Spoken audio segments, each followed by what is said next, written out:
안녕하세요. 힐링다이어로 야외로 또 이렇게 나와봤거든요. 이번 시간에는 휠 도색을 약식으로 하고 작업하는 김에 이 타이어 위치 교환까지 할 겁니다. 앞에 있는 걸 뒤로 보내고요. 뒤에 있는 걸 앞으로 보내고 앞에 있는 타이어를 바꿔줄 거예요. 타이어 교환 주기는 보통 5년 5만 킬로로 보는데요.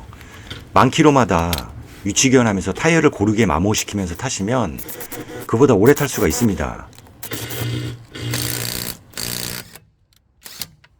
보통 엔진 오일을 갈 때 위치 교환을 하는 경우가 있는데요. 비용은 2만원 정도 하고요. 근데 이 위치 교환을 한다는 게 또 굉장히 귀찮은 일이고 이 비용도 무시 못 하거든요.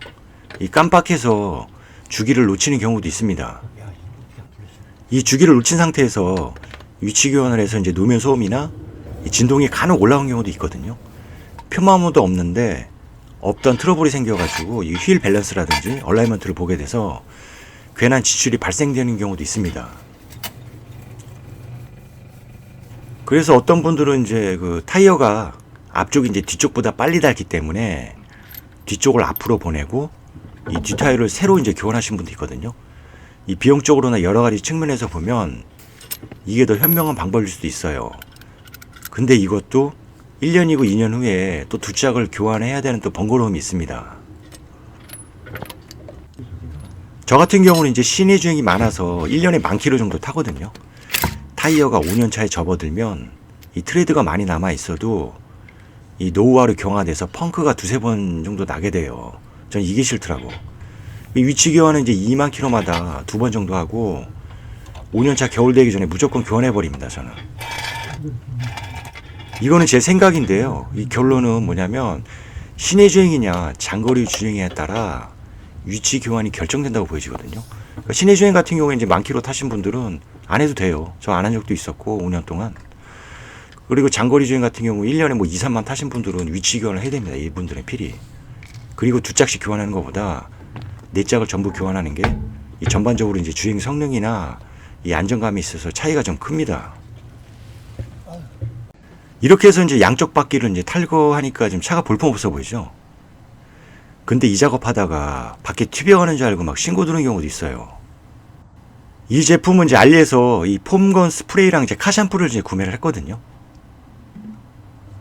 원래는 이제 세정력이 강한 이제 휠 클리너를 세척해야 되는데 지금 없어가지고 카샴푸를 사용했어요. 이 카샴푸는 휠 세척 시 이제 세정력이 좀 떨어지거든요.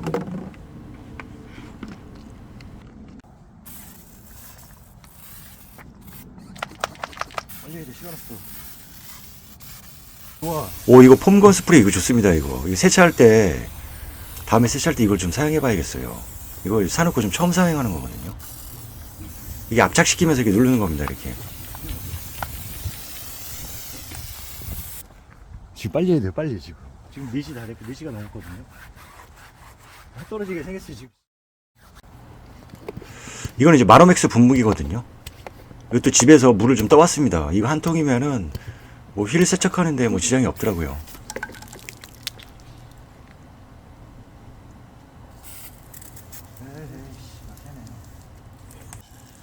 지금 저게 이제 아답터를 개조한 거거든요. 그래서 저게 그 에바 클리닝 할 때 썼던 그 스프레이 노즐을 가져왔어야 되는 건데 그걸 안 가져왔습니다. 지금 저게 아답터가 지금 손으로 안 빠지거든요. 그 휠과 타이어 사이에 림이죠. 림 쪽 여기 물기로 말끔히 제거하셔야 돼요. 여기 저 송풍이 무조건 있어야 됩니다. 휠 세척이 끝나셨으면 이렇게 이제 마른 걸레로 해서 이렇게 닦아주시면 되고요. 저거는 예전 영상인데 원래는 저렇게 휠 브러쉬로 해서 안쪽까지 전에는 이렇게 깨끗이 닦아줬습니다. 이렇게. 지금이 4시 40분이에요. 4시 40분. 빨리 된다. 건조가 끝나셨으면 이제 마스킹을 할 겁니다. 저렇게 종이를 잘라가지고 림 쪽에 종이를 이렇게 끼우시면 되거든요. 근데 이게 야외에서 할 때는 저기 바람이 불기 때문에 저게 잘 안 되더라고. 도색할 때 제일 중요한 게 뭔 줄 아세요? 마음의 여유를 갖고 서두르지 않고 느긋하게 됩니다. 이 성격 급한 사람들은 도색을 못 해요. 저도 성격이 좀 급한 편이라 완전 건조가 되지 않은 상태에서 막 도색한 적도 있고 그러거든요. 이렇게 해서 이제 마스킹 테이프를 붙여주시면 됩니다. 이렇게. 저걸 안 하게 되면은 라카가 이제 타이어 쪽에 묻으면 이제 얼룩이 생기거든요. 저게. 이 제품은 이제 그 오늘의 하이라이트거든요. 이게. 이 미국산 정품 캥건이라고 하는 건데요. 알리산 거도 제가 가지고 있는데 그거보다도 이게 더 묵직하고 야무지게 잘 만들었어요. 그래서 스프레이 도색하실 때 이 정품 사시는 걸 추천드려요. 이거는 이제 예전에 이제 3DM 이제 블랙코트 후속으로 나온 이제 새로 나온 제품이거든요. 이 3DM 제품이 인체에 유해한 물질이 나온다고 해서 이제 단종됐고요. 이게 이제 특수 노즐이 없이도 철무점 라카보다도 입자가 고와서 이 뭉침 현상도 없고 이 건조 시간도 빠르고 이 경도도 우수합니다.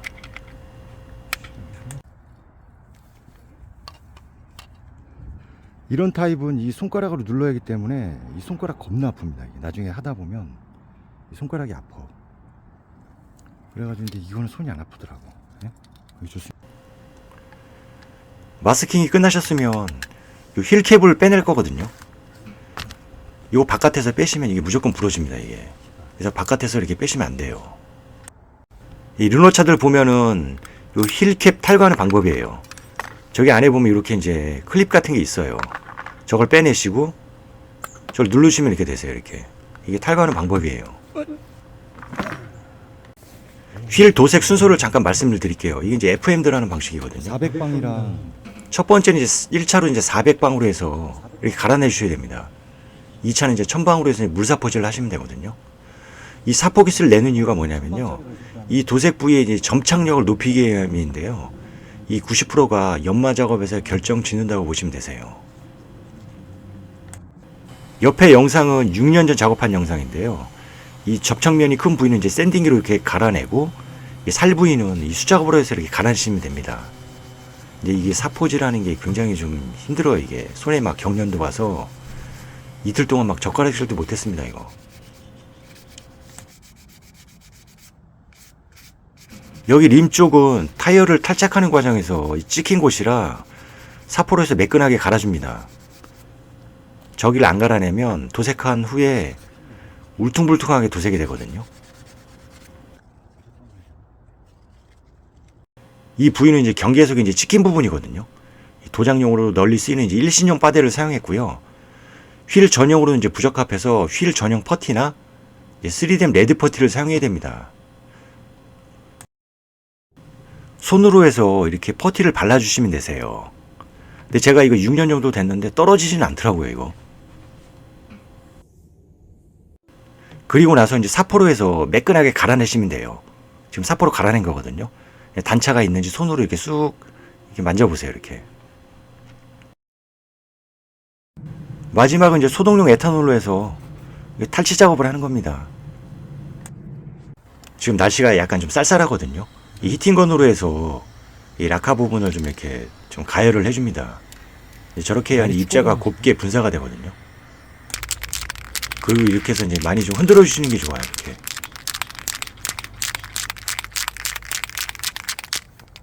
이렇게 이제 도색하기 전에 처음에 뭉침 현상이 발생되거든요. 그걸 이제 방지하기 위해서 이렇게 먼저 뿌려줍니다. 라카 뿌리는 방법입니다. 이 첫 번째는 거리가 한 3cm 가량 떨어진 상태에서 바람이 불지 않는 곳에서 이제 뿌리시면 되고요.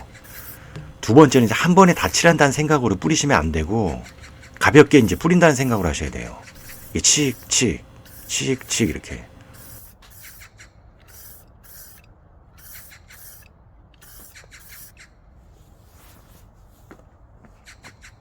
세 번째는 너무 많은 양을 뿌리면 이게 흘러내릴 수도 있고요.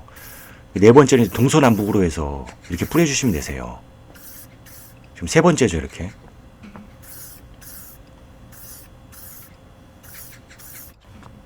네 번째죠. 마지막 단계에서 이렇게 한번 뿌리시면 되고, 이게 이제 한 사이클이라고 보시면 됩니다.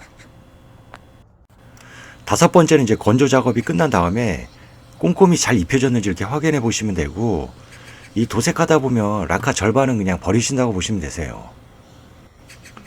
이제 이게 한 사이클이고요. 요거를 이제 두세 번 반복하시면 됩니다.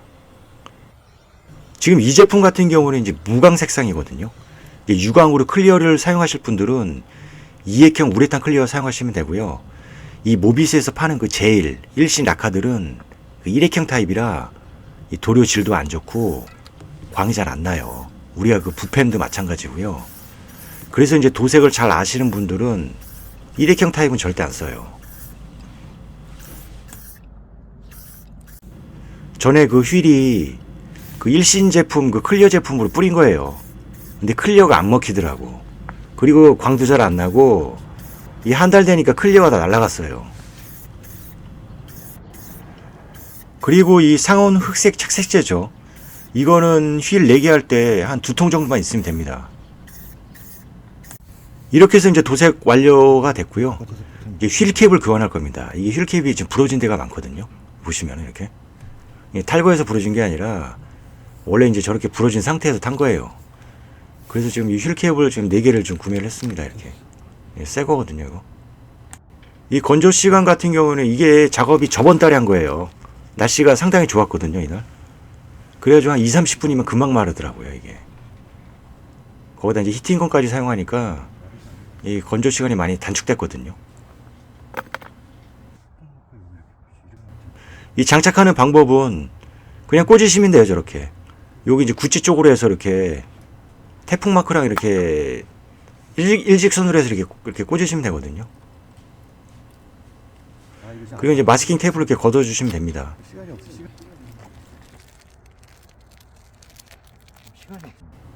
그리고 좀 더 마르라고 타이어 후크로 해서 이제 돌을 빼낼 겁니다. 이렇게 이제 돌멩이를 빼내시면 돼요, 이렇게.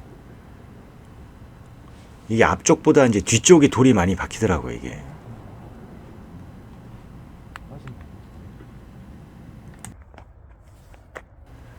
이렇게 해서 이제 타이어 위치 교환을 끝냈거든요.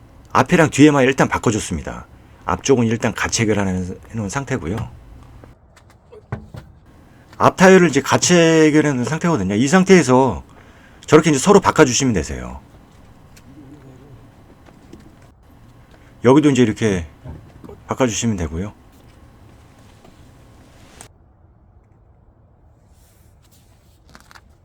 일로 와.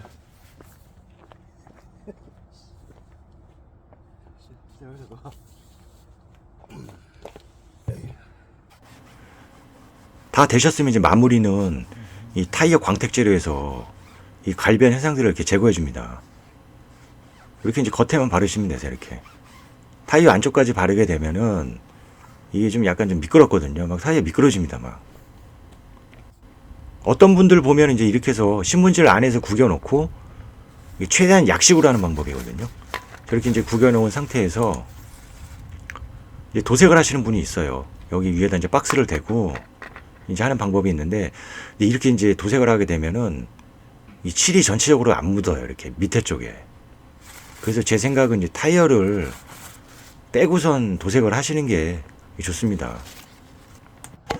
이렇게 해서 이제 작업을 완료했고요. 지금 이게 한 3시부터 시작했는데 거의 9시 다 돼서 끝났습니다. 이게 한 6시간 정도 걸렸거든요. 약식으로 한다고 하더라도 그래도 어느 정도 이렇게 장비를 좀 갖추고 이게 타이어를 빼고선 도색을 하셔야 됩니다. 지금 힐링하러 왔다가 이 시간이 쫓기다 보니까 지금 완전 노가다 뛰고 가는 거거든요, 지금. 전에 이제 썬팅 작업도 하고요. 이제 페인트 클리저죠. 이제 그것도 하고 이렇게 이제 휠 도색을 하니까 그럼 저 거의 세차급에 가깝게 지금 깨끗해졌습니다, 차가.